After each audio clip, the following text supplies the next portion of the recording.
ও মা মনে কইরো না এই দুনিয়া থাকার জায়গা, রঙের ঘোড়া আর দৌড়ায়ও না মা। আজকে পুরুষের চাইতে 3 গুণ বেশি মহিলারা হয়তো আসছে। আমি একটা কথা বলে যাই গো আম্মা, ও মা দুনিয়াতে তুমি বিয়ে হইছে না? হইছে। কই বিয়ের আগের দিন তোমারে গোসল করাইছি নি? কই গোসল করাইছে। একটাবার খেয়াল কইরা দেখো না, মরণের আগেও তোমারে গোসল করাইবো। ও মা মনে আসেনি বিয়ের দিন তোমারে নতুন শাড়ি কাপড় পরাইছি নি? একটাবার খেয়াল কইরা দেখো, গোসলটা দেওয়ায়া মরণের পরে তোমারে নতুন জামা পরাইবো। ও মা নতুন জামা লইয়া তুমি গাড়ির মধ্যে উঠটা গেছো নি? 4 চাক্কার গাড়ি, প্রাইভেট কার, কই গেছি? একটাবার খেয়াল কইরা দেখো, মসজিদ থেকে পালকি ডাইনা নতুন জামাটা পরাইয়া তোমার একটা বাড়ির মধ্যে লইয়া যাইব।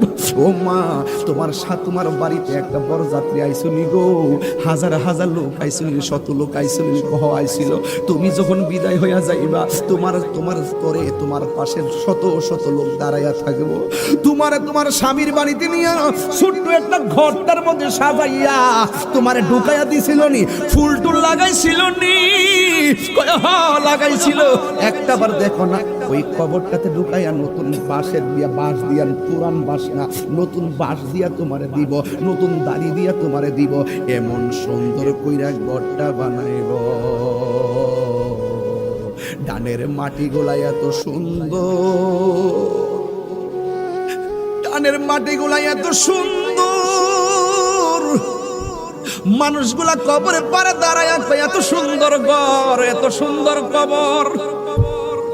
কোন নতুন জিনিস ছাড়া পুরান কোনো কিছু নাই। ঘন্টার পর ঘন্টা উদাল্লারা মাটি কাইটা কত সুন্দর করে ঘরটা বানায়। যেই লোকটা আরেকজনের ঘর বানায়, এই লোকটার ঘর আরেকদিন আরেকজনে বানাইব। তা কোন ঠিক না বেঠি? আজকে আপনি যার জানাজায় যাইবেন,